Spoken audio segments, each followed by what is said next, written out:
ফের আগুন অফিস পাড়ায়, এবারে বিবাদীবাগের গিল্যান্ডার হাউসে। শনিবার সকাল 10:30টা গিল্যান্ডার হাউসের 4 তলায় শেয়ার কেনাবেচার একটি অফিসে কালো ধোঁয়া বেরোতে থাকে। মুহূর্তের মধ্যে আতঙ্ক ছড়িয়ে পড়ে গোটা এলাকায়। গিল্যান্ডার হাউসের বিভিন্ন ব্লকে একাধিক বেসরকারি সংস্থার অফিস রয়েছে। ভেতরে আটকে পড়েন সেই সব কর্মীরা।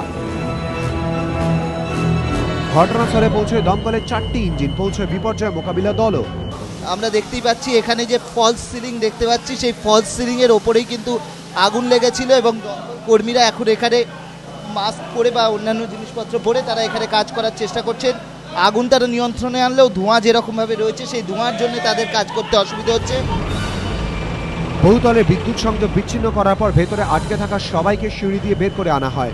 আমরা দেখতে পাই যে প্রচণ্ড হাওয়া, একটা ধোঁয়া দেখতে পাই। ধোঁয়াটা আমরা প্রচণ্ড আতঙ্কিত। আমরা জাস্ট ওপরে ফ্লোরেই ছিলাম, সেখান থেকে আমরা সব অন্ধকার করে দেওয়া হয়। ওপরে অন্ধকার করে আমাদের সিঁড়ি দিয়ে পুরো নিচে নামিয়ে দেওয়া হয়। সবাই অনেক এমপ্লয়ি, প্রায় 500-600 এমপ্লয়ি থাকে, যে এই সিঁড়ি দিয়ে নামার সময় একটা অ্যাক্সিডেন্টও হওয়ার চান্স ছিল এখানে। অবশেষে ঘণ্টাখানেকের চেষ্টায় আগুন নিয়ন্ত্রণে আনে দমকল। প্রাথমিকভাবে দমকলের অনুমান শর্ট সার্কিট থেকেই এই আগুন। আগুনটা সিলিংয়ে কিছু ফাইলপত্র রেখেছে, মানে ফল সিলিংয়ের ওপরে ঠাসা ফাইলপত্র, ওখানে আগুনটা লোকেট করা গেছে। আগুনটা নিভিয়ে ফেলছে। স্মোক সারা রাউন্ড সিলিং স্মোক পুরো মানে স্টোর হয়ে আছে।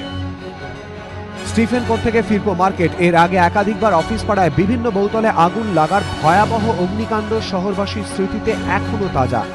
আর এবার মহাকরণে অদূরই বিবাদীবাগের গিল্যান্ডার হাউসে এই আগুন আরও একবার সেই স্মৃতিকে উস্কে দিল। অর্ণব মুখোপাধ্যায়, অরিত্রিক ভট্টাচার্য, এবিপি আনন্দ, কলকাতা।